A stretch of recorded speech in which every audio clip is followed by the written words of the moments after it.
Pleasant greetings, y'all. Proud Filipina Sharms, Espina here. And in this continuing recap of VOA's week-long series on the war in the Holy Land, the rather rocky and dicey relationship between the United Nations and Israel is put into focus. Israel, with its biblical birthright, as the chosen people, always asserts its right to respond to any threat as it sees fit, which is not always in accordance with internationally set standards. And this United Nations plea to address the worsening humanitarian crisis in Gaza is continually met with stony silence, even defiance by Israel, as this VOA report narrates. Now, on the Inside Story, Israel at war.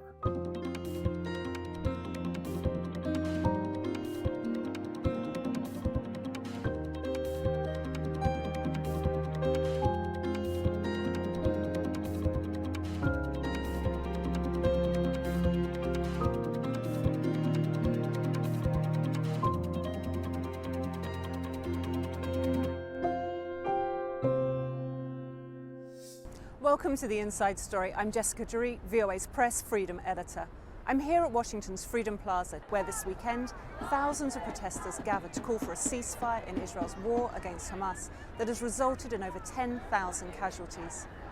It's been just over a month since the terror attack in Israel, where militants killed 1,400 people and took over 200 hostages.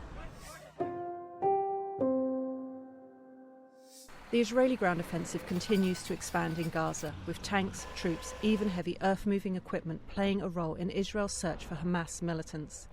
Meanwhile, casualties in Gaza reach a grim milestone of over 10,000 dead, as the world calls for a humanitarian ceasefire. But before that additional aid can be delivered, Israel insists that around 240 hostages must first be freed. From Jerusalem, Linda Gradstein has the story. In Israel, the public is focused on the fate of some 240 hostages, including 30 children. Demonstrations in support of the hostages are intensifying, with demands that Israel not agree to a ceasefire or allow humanitarian aid into Gaza until the hostages are freed. Former hostage negotiator Gershon Baskin says he believes most of the hostages are still alive and being held in underground tunnels in Gaza. They are probably being cared for as hostages in a situation like this might be cared for. I don't believe they're being physically tortured. They probably have minimal food necessary to stay alive and water, and maybe even a little bit of medical supplies, but they are still seen by Hamas to be valuable assets to free Palestinian prisoners from Israeli jails. Israelis say the hostage kidnappings and brutal murders of 1,400 Israelis, most of them civilians, as well as the rising toll of soldier deaths in the ground invasion of Gaza, have profoundly shaken their sense of security. Israeli society has never been as mortally wounded as we are now. It's not only the mass numbers of casualties and the hostages, but it's also the way in which 1,000 Israelis were butchered, the helplessness of how they died. And that negates the founding ethos of this country. Israel was created to be a safe refuge for the Jewish people. Not the promise of Israel was not that there would never again be genocidal enemies, but that never again would Jews die helplessly.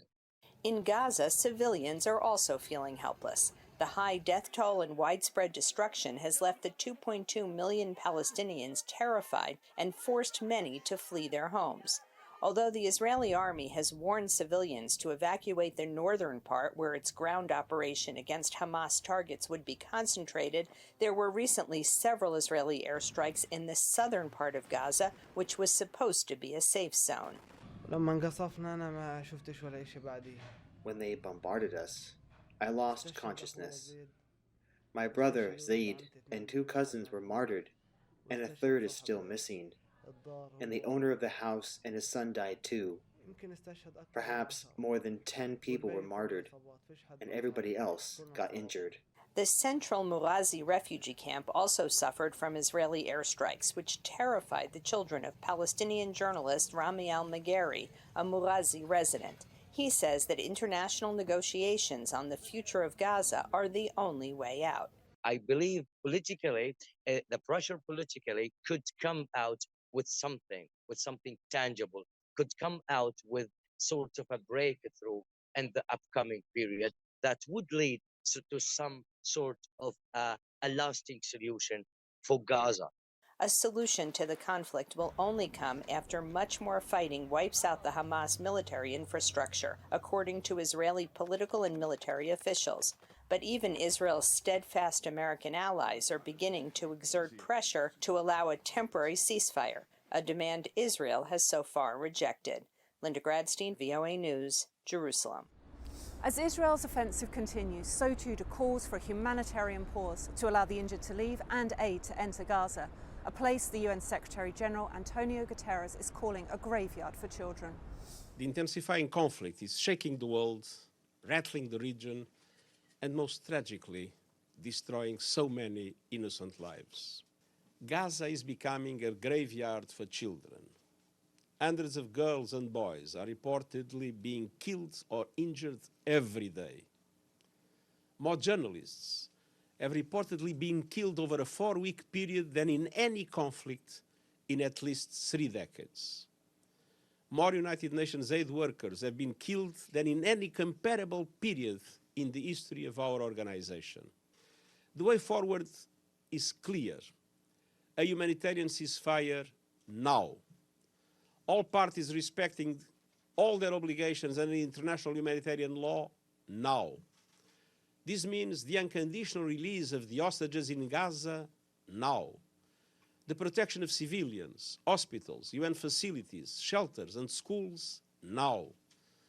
More food, more water, more medicine, and of course fuel entering Gaza safely, swiftly, and at the scale needed now. Unfettered access to deliver supplies to all people in need in Gaza now. And the end of the use of civilians as human shields now. None of these appeals should be conditional on the others. We must act now to find a way out of this brutal, awful, agonizing dead end of destruction, to help end the pain and suffering. Prime Minister Benjamin Netanyahu has repeatedly said no to a ceasefire and no to fuel delivered to Gaza until all hostages taken by Hamas are freed. The families of those held are urging the government to do all it can, but are aware of the dangers their loved ones are facing. We begin with the first of several reports from VOA's Natasha Moskovaya, who is in Tel Aviv. A crowd in Tel Aviv, Israel, rallying in support of the Israelis and others held hostage by Hamas for a month now, chants in Hebrew, Achshav, Achshav, meaning now, now. Every moment that Inbar and all the others are there, it's risking their life, and all the airstrikes and the ground invasion is really risking their lives, so we cannot wait anymore. We are expecting from our politicians to do everything to bring them home now, to pay any price. Noam Malone, whose girlfriend Inbar Hayman was kidnapped October 7 from the Supernova Music Festival in South Israel, says that after protesting almost daily for the past month, he is sleeping in a tent in front of the Israel Defense Forces headquarters in Tel Aviv, along with other people whose loved ones were abducted to Gaza. We are fighting to get them back. We are begging on any platform, anyone with influence, just to get them back. They are innocent people who did nothing wrong, old people who need their medications. I can't even imagine where they are or what is being done to them. 4 weeks have passed, with Hamas still holding about 240 hostages in Gaza. Their families decided to ramp up the pressure on the Israeli government to make sure their release is top priority. Families are frustrated not only with the government, but also with the world, which they feel cares mainly about humanitarian access to Gaza civilians. Lisa Shpalansky speaks of her 19-year-old cousin Karina Ariev. And we saw a video of her being kidnapped by Hamas. She was with two other girls inside a jeep. We saw that she was hurt in the face, and other than that, we don't know anything. Nobody tells us because nobody knows. Hamas doesn't release any information about whether they're fine. She says the Israeli Defense Forces gives 200% to bring the hostages back. But the world needs to do more. They're hypocrites when they call us out for trying to get back our families. But if it were their family, wouldn't they move heaven and earth for them? Israeli artist Hila Galili has built several installations calling attention to the hostages. She says her work reflects the impossible situation of their families. Hostages' families are in a situation where they can't talk because of the fear of retaliation against their loved ones.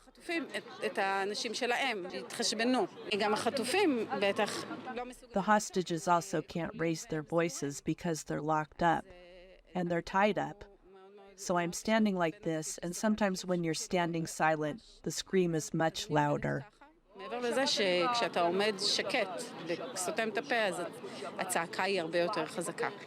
One of the hostages' relatives told the crowd that humanitarian aid should be cut to Gaza until the Israeli hostages receive aid as well. Others demanded release of the hostages as a condition for a ceasefire. All seem to agree that with the military operation in Gaza, the hostages are in harm's way, and the Israeli government and the rest of the world need to do more to secure their release. Natasha Mozgovaya, VOA News, Tel Aviv, Israel. In neighbouring Lebanon, Hezbollah has been engaging Israeli forces across the border since the beginning of the latest military operations in Gaza. Recently, Hezbollah leader Hassan Nasrallah spoke for the first time about his group's role in the regional conflict. For more on this, we turn to VOA's Jacob Russell in Beirut. People gathered across Lebanon on Friday to hear a widely anticipated speech by the Secretary General of Hezbollah, Hassan Nasrallah. Hezbollah, designated a terrorist organization by the US, is aligned with Palestinian militant group Hamas and poses a serious threat to Israel. Tensions on the Israel-Lebanon border have been high since the Hamas attack on Israel October the 7th, but so far fighting has been confined to tit-for-tat exchanges. Many wondered if Nasrallah would declare outright war on Israel, but in a speech largely absent of specific calls to action, his words assured supporters that Hezbollah was already in the fight, while warning Israel and its allies against escalation. Regarding our Lebanese front, as some were saying His Eminence is going to join the battle. We entered the battle on October 8th. He also said that a preemptive Israeli strike against Lebanon would be, quote, the biggest act of foolishness in the history of your existence. With both Israel and the US extending similar warnings to Hezbollah, it appears that neither side is eager to open a full-fledged front on the Lebanese border. In what may suggest that Hezbollah is walking a fine line between support for its ally Hamas and a desire to avoid a costly all-out war with Israel, Nasrallah opened his speech by denying prior knowledge of the October 7th attack, saying that it was, quote, the result of a 100% Palestinian decision. Almost a month in, this was Nasrallah's first public statement regarding the conflict, and despite the anticipation and the fiery delivery, most analysts agree that it signaled a restrained approach for now. Jacob Russell, VOA News, Beirut, Lebanon. While the war has residents in Gaza looking for a way out, one group is looking to return. Israeli settlers who had lived in the Gaza Strip until a unilateral withdrawal in 2005. Many of them say this is the time to recreate settlements Israel once abandoned. Jan Bochat has the story from Jerusalem. They don't call it Gaza, they call it home. For thousands of Israelis that used to live in the Gaza Strip until 2005, when the country withdrew all forces and settlements, hopes are high that they will be allowed back when the Israel-Hamas war ends. Israel has not indicated that a return will be possible. So, like today I'm thinking, wow, it's still empty. I looked at the map now, you can look at the Google map, and this is where we should build a nice big city, maybe for ultra-Orthodox Jews who want to come to live there. Anita Tucker was born in New York, came to Israel in the 1960s and lived in a settlement in Gaza for 30 years. She was part of a group of settlers that the Israeli government took to the Strip in the 1970s to develop agriculture there. In all, about 20 settlements were established in Gaza, many led by religious Jews. Orna Friedman was one of them.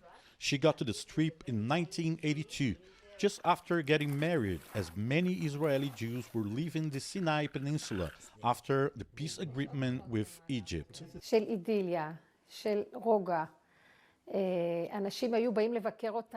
82 and 95, it was an idyllic place. It was quiet. It was peaceful. Beautiful sea view. Very nice place to live. People would come to visit and say, okay, this is like a vacation. יחד עם זאת, מקום נעים, יפה, היה לנו את הנוף של הים, הייתה אידיליה. But in the mid-90s, she says, things started to change. Violence became routine, especially after the first Intifada. Many of the settlers that live in Gaza say that the decision of Israel to engage in a peace process with the Palestinians was a mistake that changed their lives.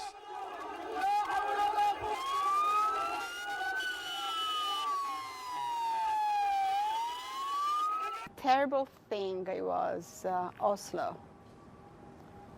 process, Oslo agreement till 1993, 1994 and 1995, which said Gaza and Jericho first. Debbie Rosen was the spokesperson for nearly 10,000 Jews that used to live in the Gaza Strip until 2005. Most of them opposed the Israeli government's decision to leave, and protests broke all over the settlements.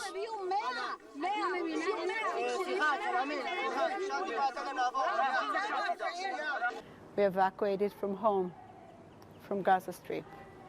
22 communities, 10,000 residents. We were forced to leave our home. When Friedman left Gaza, she came here to the West Bank settlement of Mevo Horon. She and other former residents of Gaza decided to name the streets after the places they used to live. She, as many here, believe the land they once occupied was given to the Jewish people by God. Friedman says she's ready to go back as soon as the Israeli forces control the territory. She keeps pictures and memories of Gaza all over her house. When she left, she brought an olive tree and planted it here. Tucker lives in a rural community in central Israel where everybody came from Gaza. She says they are already planning the new cities that should be built in the strip after the war. We're starting to work. We've been speaking to city planners, and we've been speaking to people that check the grounds, that have the maps of the past, of the future, and to see where are the right places to sing. And, The Israeli government has not said it intends to allow settlers like Friedman, Rosen, Tucker, and others back to the place they used to call it home. It has not said what will happen in Gaza after its war against Hamas militants that continues with no end in sight. Ian Buesha, VOA News, Jerusalem. Journalists in Israel and Gaza, both those already in the region and those coming from around the world to cover the conflict, are facing increasingly difficult conditions. According to the UN and media watchdogs, this is the deadliest conflict for journalists in recent history, with close to 40 now among the civilian casualties. In addition to the risk of injury, journalists are also contending with communication blackouts, accusations of bias, criticism of media outlets' language, damage to news bureaus, and steps taken by Israel to close down Al Jazeera. Christina Caseda-Smith interviewed Jody Ginsberg, president of the Committee to Protect Journalists, about how these risks and restrictions affect journalists and their audiences. It is one of the deadliest conflicts for journalists that CPJ's ever documented. Journalists are civilians and must be treated as such. They're not targets, and their work is really vital. We rely on journalists to be our eyes and ears in a conflict so that we know, as the international community, what is happening. International crews aren't able to get into Gaza, so we're entirely reliant on Palestinian journalists, local journalists reporting, but it's incredibly dangerous to do so.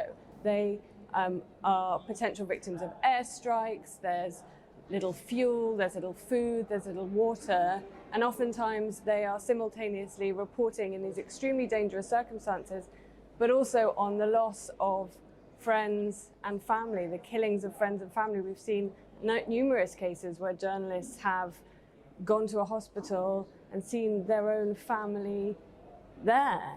Some of the other challenges that we're looking at for reporters covering or media outlets covering the war are, some governments trying to shut down organizations or news outlets like Al Jazeera. We're also seeing reports of Egypt trying to shut down media.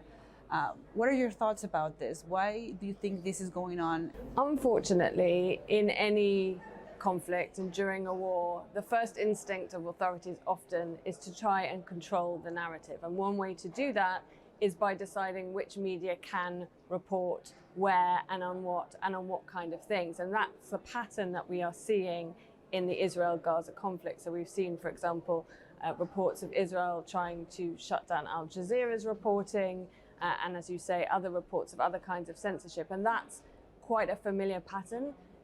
We strongly push back against that. It's really important that we have independent, pluralistic media reporting what's happening on the ground so that we as the public are better able to understand what's happening. According to the Israeli Ministry of Absorption, 400,000 people who arrived in the country in the past 10 years are defined as new immigrants, potentially in need of government help. They now find themselves caught in the Israel-Hamas war. Natasha Moscovaya was in Jerusalem, where she met with the new arrivals. That's it. That's the fall. That's it. That's a typical evening in the southern Israeli city of Sderot, about 3 kilometers from Gaza. Hamas rockets are still being shot at the neighborhoods. This town of about 30,000 people is home to many Olim, new immigrants in Hebrew, who in the past weeks of war between Hamas and Israel, along with other residents, had to evacuate their homes. 70 Ethiopian Jews left the local absorption center, where the Israeli government offers temporary living quarters for new immigrants, for a hotel in Jerusalem. Masafant Mukato Baralo from the Ethiopian city of Gondar recalled the October 7 Hamas attack. We are used to the booms of the rockets and are not concerned about it. We just enter the bomb shelter in the building. But this time, these were terrorists on the street, under our home. They were armed and wearing camouflage, and some people got hurt because they thought they were Israeli police or soldiers. They went out to them and got killed. Maser Shayerdo said she is grateful for support the evacuated immigrants receive in Jerusalem, but being away from home for a long time and uncertainty as of when they will be able to go back to normal life is difficult. You are waking up in the morning and you have nothing to do. It's hard. For the kids at least, a solution was found. They wake up in the morning and go to study. She and other immigrants shared their concerns with the government. They said it will go on for many months. Something needs to be done. We need to be able to work. Avichai Kahana, the Director General of the Ministry of Aliyah and Integration, is busy these days with arrangements to make sure the evacuated immigrants continue to receive essential services, as well as Hebrew studies and psychological help. The new Olim are probably more confused than anyone because they have language difficulties and they have and they didn't have the time to understand, what is alarm as aka in Hebrew, or what is Pikud Oref, the defense forces that need to help them. Kahana said Israel is also dealing with a new wave of immigrants from Ukraine, Russia, and Belarus. We have to understand that only in the past year, we have in Israel more than 100,000 immigrants, new Olims that came from Russia or Ukraine that evacuated because of the war over there, and sometimes they are traumatic from the situations that they had in Russia or in Ukraine, and now they have the same situation here in Israel. Despite the war, officials say new immigrants continue to arrive in Israel. So it's more complicated to secure air tickets, but whenever we can, we continue with the Aliyah flights. Just last week, there was a special arrival of a few dozen of Olim from France, for example, on a direct flight from France. The week before, there was an arrival of a few dozen Olim from the United States. This is not the first emergency situation that we've gone through, although it is an exceptional emergency. We've never experienced such an assault, such a massive massacre of civilians. Having said that, yes, we have procedures for emergency because unfortunately, Hamas has been firing rockets on Israeli civilians for years and years and years now. The Israeli government is preparing its citizens for the possibility of a long conflict. Meanwhile, staff say many immigrants want support, but also to volunteer to help in this time of war. Natasha Mozgovaya, VOA News, Jerusalem. Thank you for joining us on another episode of The Inside Story. For the latest news on the conflict in Israel, log on to voanews.com. Follow us on Instagram and Facebook at VOA News. And for press freedom-related content, you can follow me on X, formerly Twitter, at Jessica Jareen. Catch up on past episodes at our free streaming service, VOA+. I'm Jessica Jareen. We'll see you next week for The Inside Story.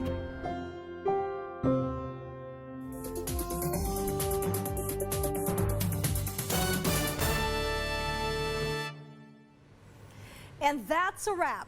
We look forward to you next week for more feature presentations. And here's reminding you all to work hard and dream big. Count your blessings and be kind, and catch the news right here on PTV. This has been Sharm Zespina for Stories from the Grid.